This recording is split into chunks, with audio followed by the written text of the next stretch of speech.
So I'm Richard. I've got PKU, and some of you, if you've followed me before, you'll know that I've shared my journey with the condition. I'm currently in my early 40s.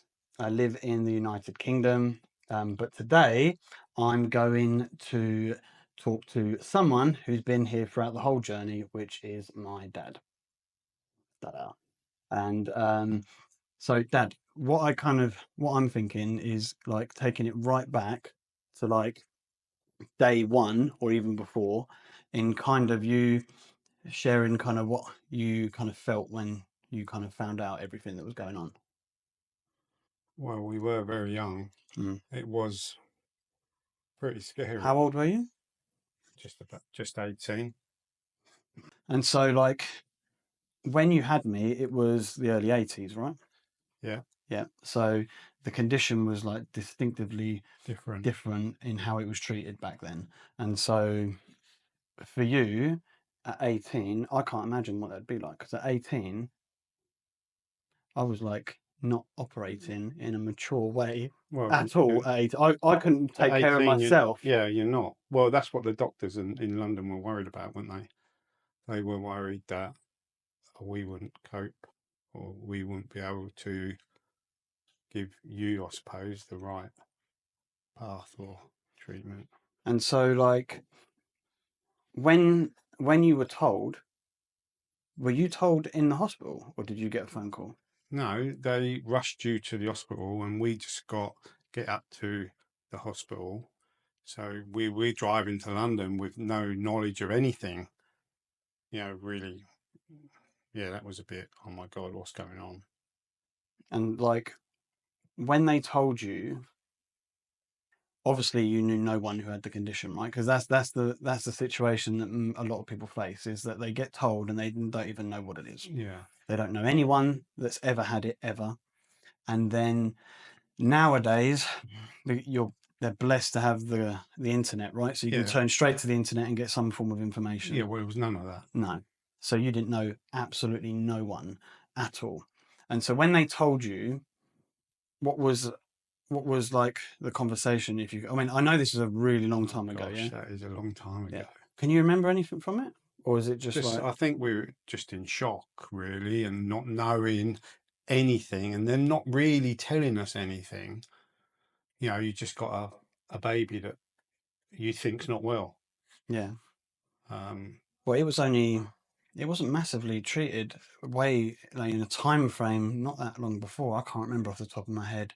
It might have been like, I don't know, 50s maybe. I can't remember. So if yeah, I was born in the 80s, there's only like what 30, 40 years in in terms of yeah, when it was but actually. So probably less than that with them finding out treatments and stuff. how the hell did you cope? Well, I don't think I would have coped, to be honest. well, you got two choices. You got to cope, haven't you? Yeah. Otherwise, otherwise, this services will just take your baby off you, wouldn't they? Well, Because they're going to do the right thing for the baby.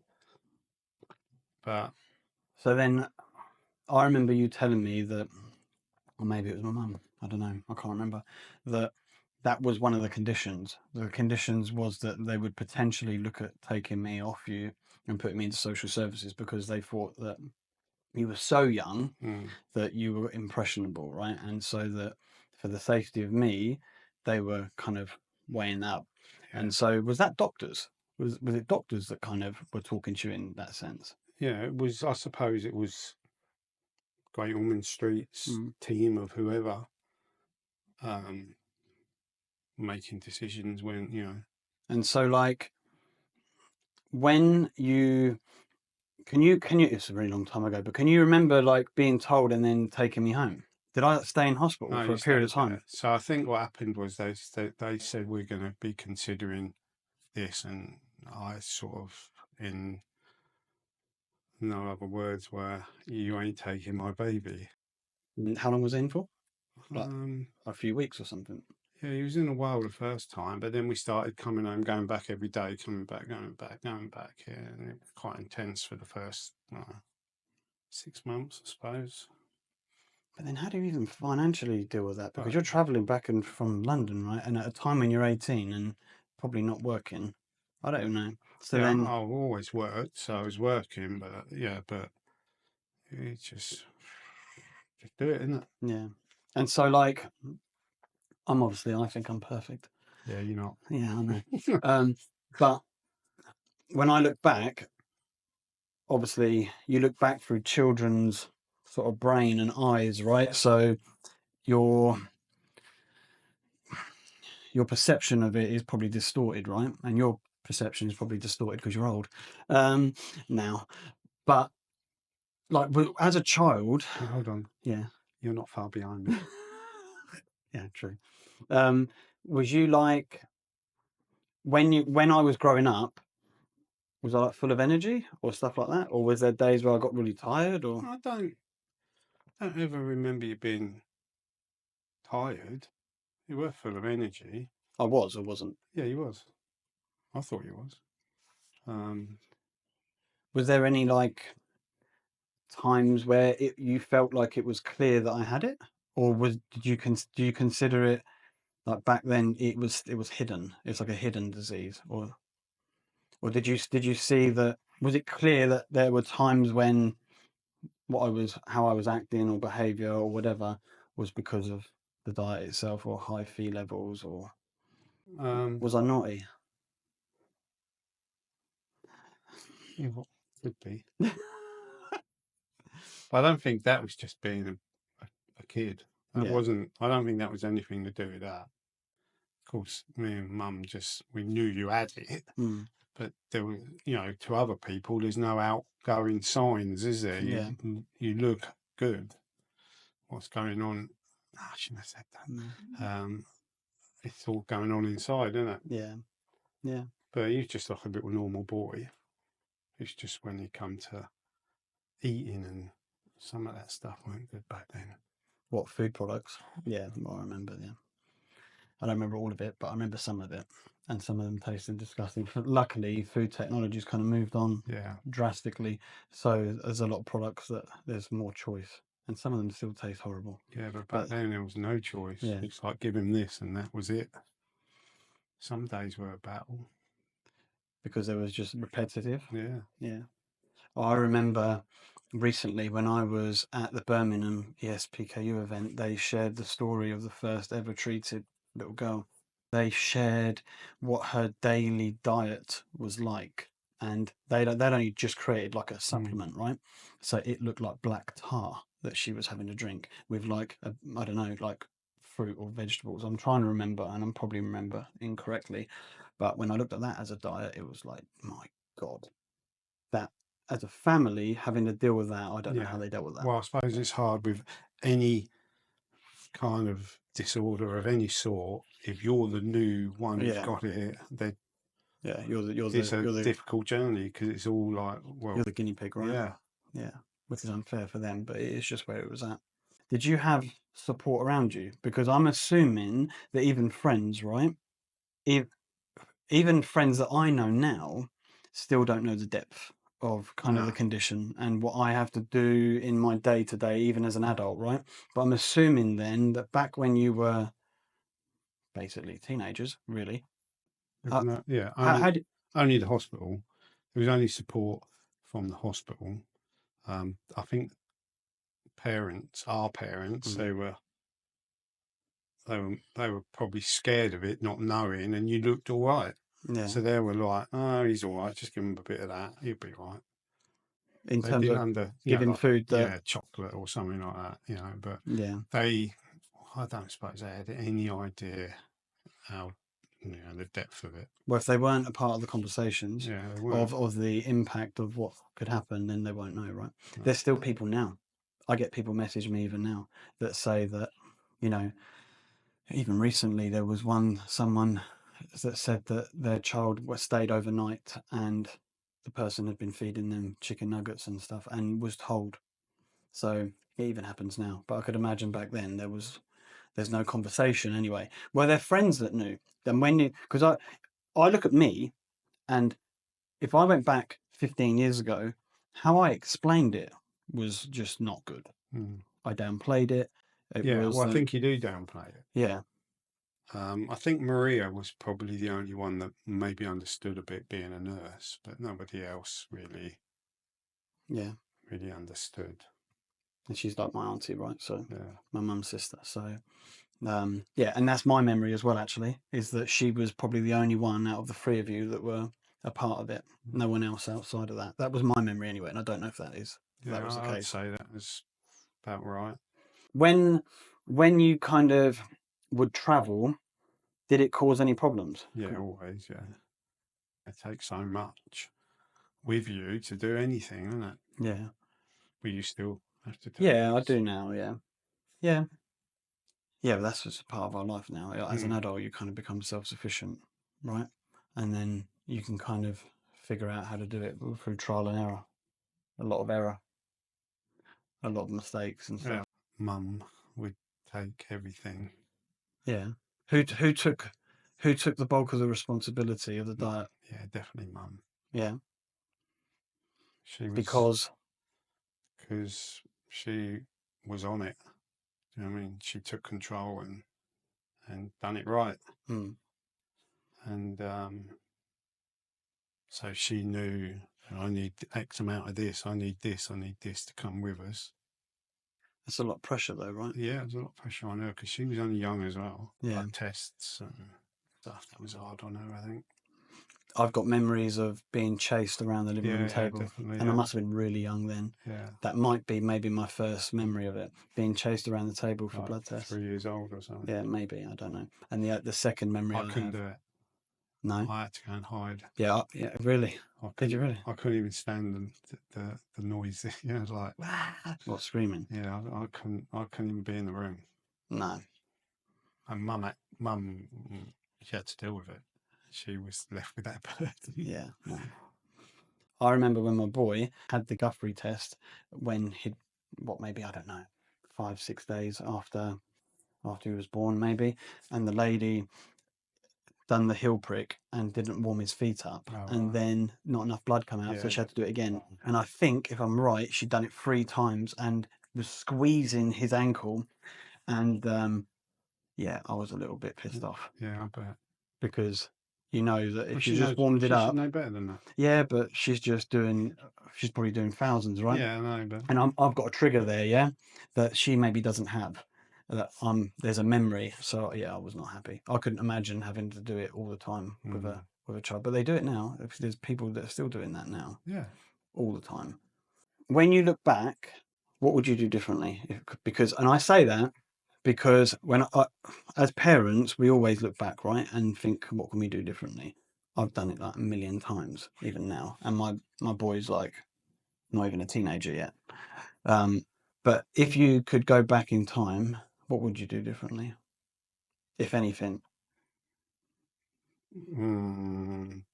Try and help mum a bit more, really, Yeah, because like guys go to work, don't they? yeah, And mum was in it a lot deeper than I was. So I probably could have supported her a bit more instead of hiding away from the horrible stuff. so, but was it then that there was a burden and responsibility of providing and being the sole person to do that, or was it Well, yeah, more than you've that? always got that in it, but I suppose you can't see your kid crying, can you? Yeah, Sticking a needle in him and that, it's hard, and and because there was an escape, mum was taking it on her shoulders. yeah, I could, yeah, I'll exit that one, and she was left with that burden. yeah. Plus that she, like she didn't want the nurse coming in doing it because back then it was a little blade, and she was like, "No, you're not doing it. I'll do it." Yeah, see, now we've got pens, Little clickers. yeah, that you can set to a Yeah, certain yeah. Back range. then it So was literally a little razor blade type thing. yeah, You get that wrong, and it's quite a cut, and you're doing it, whatever, once a week or whatever it is. So crystal ball though, right? yeah, But what you're saying actually is, I think it's quite common. I think it's common for the female in the relationship to take the burden and responsibility for some reason. Um, I don't know. I don't know if because traditionally they do all the cooking and the caring of the child. I don't know. careful. Nah. Do you do cooking? No. Okay, so that kind of stands correct then. I think that's what it is. I think largely because the demographic that follows me, if I were to look at the stats, though YouTube's differently for some reason, it's like 80% women, right? That's got to be because they take the sole responsibility and the care of the condition. I don't know, but then that puts extra pressure on them. Yeah, I suppose motherly instinct, but Yeah. yeah, of course they've got the burden. Did you find traveling hard? I've got used to it now. Well, yeah, because mum overpacked. Yeah. Well, you would do that, wouldn't Yeah, of course. you? Now you Worst can. case scenario, isn't it? Yeah. So you got a whole suitcase of stuff, but apart from that, And being on an island, we have and to fly, right? It's not yeah, like Europe where they the can. worry of not having something when you're there Yeah. makes you take more than maybe you could, but you always got that worry. If you could, because okay, let me rephrase that. I didn't meet another person with a condition until I was in my 40s. And I'm still classified as in my early 40s, and I will hold that No, for as long as possible. mid. But I didn't meet anyone until I was in my early 40s. Spoke to people digitally in my 30s, but not actually met anyone. And I'm assuming then you've never ever met another parent, have you? With No. who had a child? Never. So the hospital, so there was no internet, there was nothing. Yeah. You got a letter in the post or come to the hospital, and being so young, I suppose they didn't want us to be influenced by other parents, maybe not doing it as the way they should be. Yeah. And But so really they isolated us. We only got told what they told us to do and we just did it. yeah. So there was no communications between anyone. If you could kind of step into that world, you don't need to really. If you think about it, you've now long transitioned over to passing the diet over, right? So that time's kind of done and dusted, and self-sufficient as an adult. But if you were to go into that world, would it be weird? Because it's been so long. Yeah, probably. Because we've travelled together, right? But Yeah, it is what it is. It's become yeah, ingrained in kind of your lifestyle and yeah, who of you are. course, yeah. If Yeah, it probably would be a little bit, but you just adapt, wouldn't you?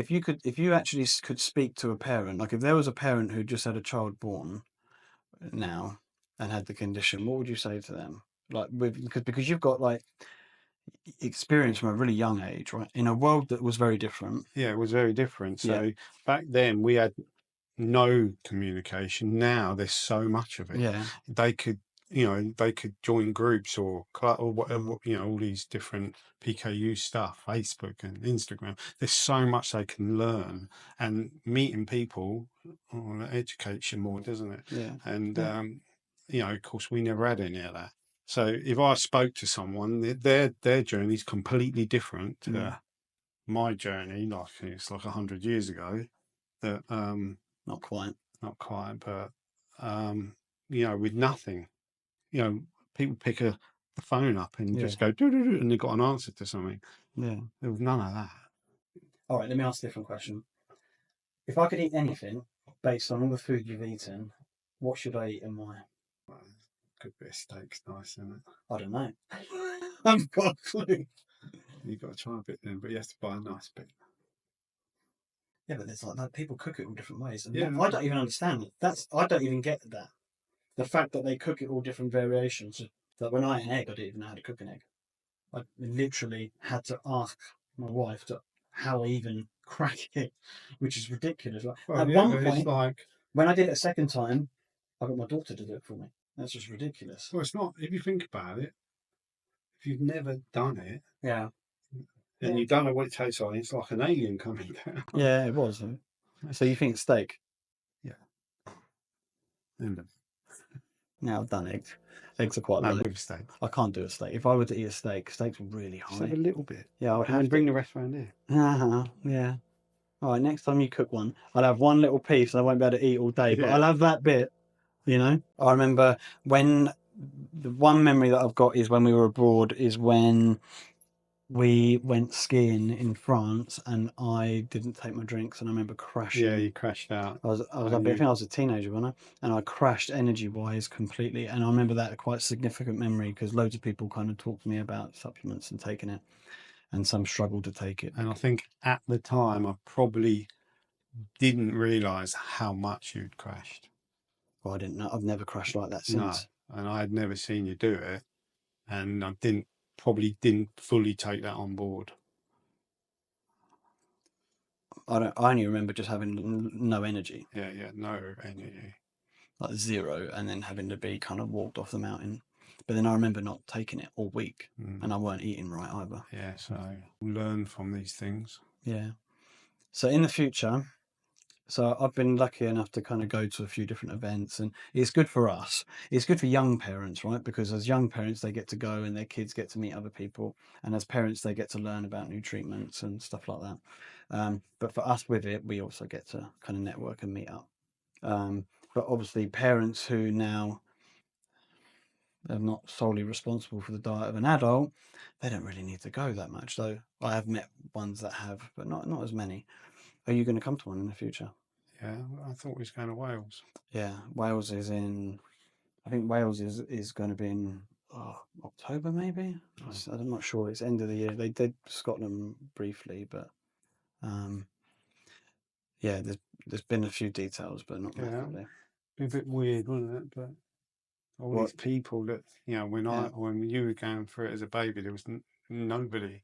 Well, when I went to the first ever one, it was a European event in England. It was much bigger because it was a European event. I met a lady who started if I remember this correctly, her and her husband started the UK Society, and both of their sons had the condition, and they're a little bit older than me, not massively, but a little bit. And she started the society as a way of reaching out to other parents to help support them. And I was introduced to her and got to kind of meet with her and chat with her for hours, and her sons as well. And she was like an incredible human being. And I remember sitting there and thinking, I mean, I don't know her age now, but I remember sitting there thinking, if she was able to have had a phone call with you guys and you guys were receptive and open to have it because you hadn't maybe been told, she would have been like majorly significant. Yeah, Like, game changer. oh my God, she was such a lovely human being, right? And so, and obviously cared because, and had actual experience of two children that had the condition. And as teenagers, they were going across India and traveling and everything. Wow. Back in, I don't remember if it was the 80s, but like that it's just mental.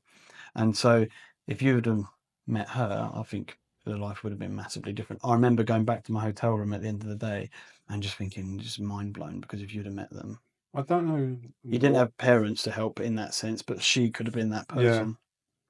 I don't know why the hospital, you know, did nothing to, years later as you grew up and they see you, everything was going right. Why didn't they say, listen, won't you talk to this? Well, I think they're under a lot of stress because Yeah, clinic appointments are generally like, from my understanding, like 10, 15 minutes yeah, long. yeah, and There's not enough time. do their job. Yeah, Yeah, but like if they had said, listen, there's this PKU club, maybe you get something from it. I think that would have been useful. Yeah, Did that never happen? never. You never had, they never like, here's a society or No, someone that you could nothing. approach. Yeah. Or maybe you were just so, if maybe Yeah, but overwhelmed that yeah, even if but they had said 10 it. years later, Yeah. No, yeah, that's true. it just Yeah. forever, they never said a word. Yeah. Well, luckily that's not the case now Mm, for so many, thankfully.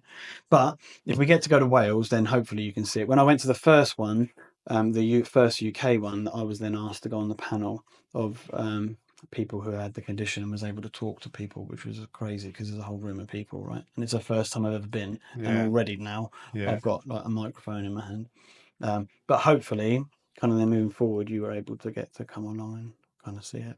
I don't want a microphone. No, no, fair enough.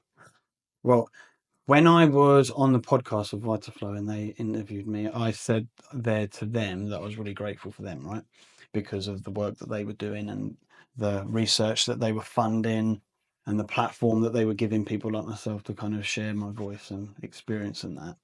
But I get to say it to you now, don't I? That I'm so grateful for you, because even though mum may have carried the burden of the condition in a different way, you've had to carry the burden differently, right? You've had to carry the burden of supporting her, but also from a young age, trying to support the household in progressing them and making us safe and financially being able to survive, and how you did that at 18 with a child who Yeah.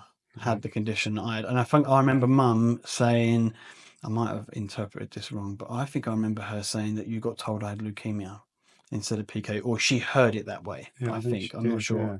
And so I can't imagine, and I've said it already, but I can't imagine being that young and then over the years having to grow up at the same time and having, me. I don't know how you did it. So I'm just saying I'm grateful for you.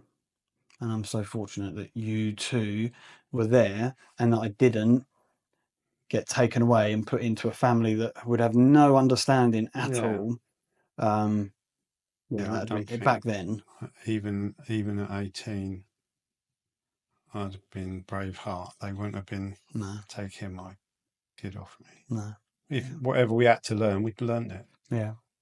Yeah. What I would say is, I think, so I'm going to answer the question I've just asked you, is that I think for women nowadays, they're still carrying the burden of it. And so I think what would probably be massively helpful for any parents that end up watching this or whatever would be that the men try to maybe Yeah, step up in that sense, in the definitely. Yeah, I diet sense. think that probably is the thing that, It's not that they're not looking, carrying the burden, they no, they're are. still carrying a burden, but a different way. Yeah. But looking back, it might have been beneficial to step up a little bit and support mum a bit more Yeah. in all the food stuff and the Well, it's all the reading of stuff baking, and it's all of that. figuring out all products, it's how to do it, or it's how to try and make it nice when it's not. It's just everything, isn't it? Yeah, But everyone's got their strengths and everyone's got the yeah. dynamics of a relationship evolve and people take their responsibilities. But I think for people now, I think with all the information that's out there, it's much easier, right? I think that Oh God, yeah. the amount of women that take that burden on and the pressure is massive. But it's not saying that, I mean, you did an amazing job considering, and mum did as well. So, yeah, thankful for you. I just got on with it. Yeah. You just get on, support you best you can, do the best job you can. But like all guys that probably work too much, and Mm, then the wife has to, yeah. you know, do some of the hard stuff. Well, luckily, you don't have to do it anymore because I'm older. Yeah.